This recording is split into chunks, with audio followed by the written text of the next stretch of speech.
Thanks so much for being with us here on Atlanta News First Plus. Of course, as we've been reporting to you, President Donald Trump announced that the U.S. had completed at least 3 attacks on Iranian nuclear sites over the weekend, and it prompted an immediate response from lawmakers, Democrats and Republicans alike.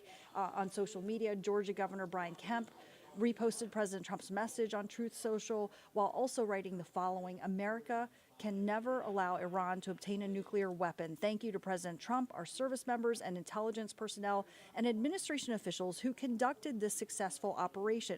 Meanwhile, Senator John Ossoff, a member of the Senate Intelligence Committee, posted, quote, I pray for the safety of U.S. military service members deployed around the world and expressed my admiration for their courage and professionalism. Well, right now there are protests underway at Marietta Street and Centennial Olympic Park Drive. Our Lonnie Latang is there gathering the latest on that, and she's going to bring you live reports coming up on our newscast at 6:30. But also so much happening in Washington as well, just after the U.S. dropped bombs in Iran. The NATO summit actually kicks off in Europe. Congress continues to work on President Trump's budget bill, and the U.S. Supreme Court nears the end of its term as well. Washington correspondent Ryan Henson has more on your week ahead in Washington. President Donald Trump is expected to head to the Netherlands for his first NATO summit of his second term, just days after bombing 3 Iranian nuclear sites. The 2-day meeting of foreign leaders begins Tuesday in The Hague. The meeting comes as NATO members are expected to commit to higher defense spending levels, something Trump has been pushing for since his first term in office. Back here at home in Washington, all eyes will be on the U.S. Senate as senators look to make progress on Trump's budget, or as he calls it, one big, beautiful bill. The legislation includes tax cuts as well as more money for both the military and border security. It also includes controversial cuts to Medicaid and food assistance programs. And the U.S. Supreme Court is wrapping up its current term. The justices still need to release opinions on 10 remaining cases, including on the legality of Trump's executive order ending birthright citizenship. That's your week ahead in Washington. I'm Ryan Henson.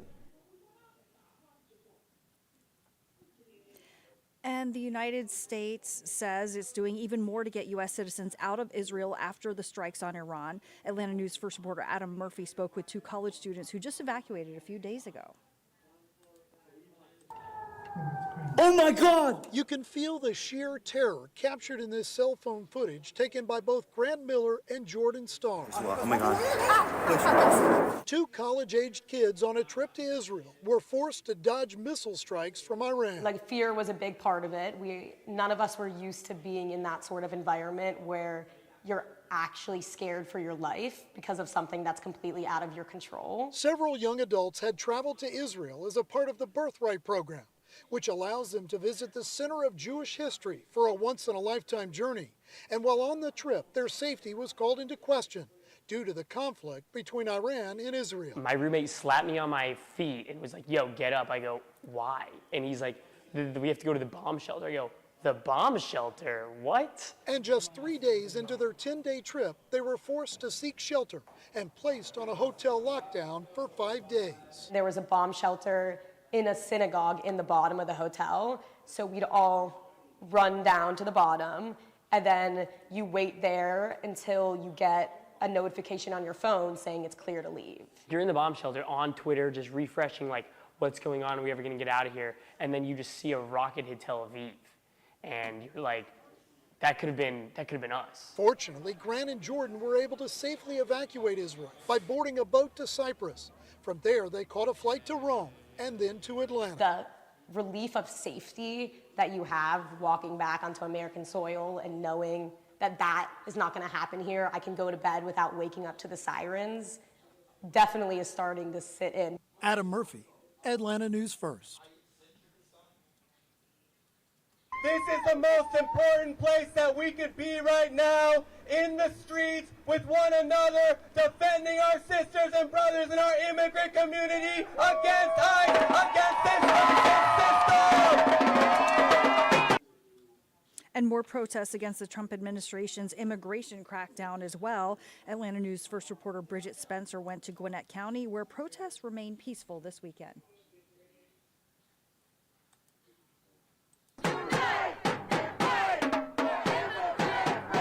Demonstrators took to Lawrenceville Bicentennial Plaza to speak out against the current administration's immigration policies. That while they might come for us, we won't let them take anyone, not one more deportation. This woman mentioned she was arrested at last week's protest on Chamblee Tucker Road, which ended with multiple arrests. I was arrested as I was told to walk away. Handcuffed me and carried me across the street while I yelled I was walking away and I did nothing to you guys. You were warned multiple times not to get in the road. They also spoke out against the arrest and subsequent ICE detainment of Spanish-language journalist Mario Guevara, who's based in Metro Atlanta. We will do the same for Mario Guevara, a courageous community journalist who was wrongfully arrested at our last rally. We're demanding the immediate release of Mario Guevara. We're demanding drop all charges against him and other protesters who were arrested. Police say protesters had permission to march from Clayton Street to Nash Street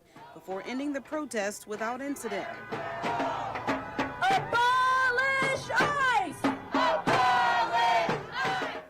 And officers did stick around for a little while after the protest, but besides a temporary street closure or two, there really weren't any incidents and things remained peaceful throughout the afternoon. In Gwinnett County, Bridget Spencer, Atlanta News First.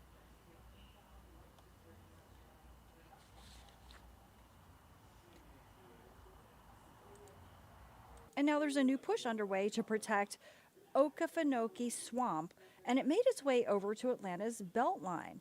An environmental group hosted a family-friendly event today to rally support for one of Georgia's most treasured natural landmarks. Atlanta News First Blake Devine explains that even after a major win, their fight is not over. On Sunday, supporters gathered along the Beltline near the Croc Street Market, celebrating a major win while pushing to permanently protect the Okefenokee Swamp. This call to action days after a conservation group reached a $60 million deal to buy land outside the Okefenokee from mining company Twin Pines, appearing to have concluded a years-long battle over a proposed strip mine near the swamp. The purchase includes $600 of the 8,000 miles that make up the Trail Ridge area. Yet those we talked to say that win is only temporary, without statewide legislation to protect the swamp's eastern border. This event included petition signings, coloring sites of the swamp, and campaign posters designed to encourage action. We need to make sure that future threats of mining are kept away from the swamp so that we can save this place for all the future generations and species to come. The group hopes to collect thousands of these signatures over the summer months in an effort to urge Georgia Governor Kemp to pursue permanent protections for the Okefenokee. Reporting in the Croc District, Blake Devine, Atlanta News First. And turning now to the topic of PTSD, many people believe post-traumatic stress disorder seems like something only veterans experience, but certainly not the case at all. Cameron Jacobs talked with local experts on how it can really affect anyone. It's actually not as rare as you think. It's actually more common that people have been exposed to chronic stress, trauma. PTSD is something that everyone could face at any point in their life. Post-traumatic stress, it's a human issue, not a veteran issue. And I think that's important to distinguish because there's plenty of people that didn't serve their country in the military that struggle with it because they had something traumatic happen in their life. Newer studies show trauma from childhood could lay dormant for years and could trigger you without warning. Yeah, one of those negative beliefs or self-concepts that we might have would contribute to shame and guilt that's going to make all of it so much worse, as if we believe that we didn't do enough. We should have done something differently. PTSD doesn't just affect your mind, but your quality of life.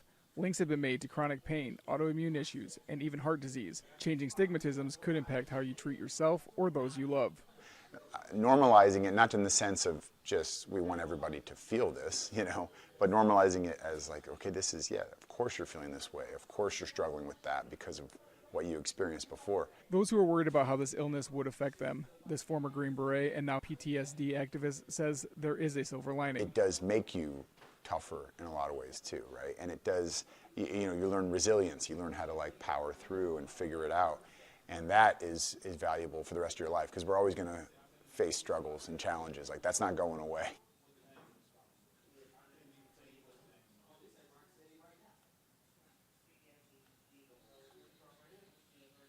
Atlanta News First parent company Gray Media is opening up the gates of Assembly Atlanta to student filmmakers. Atlanta News First reporter Josh Skinner tells us about the new partnership with the Georgia Film Academy.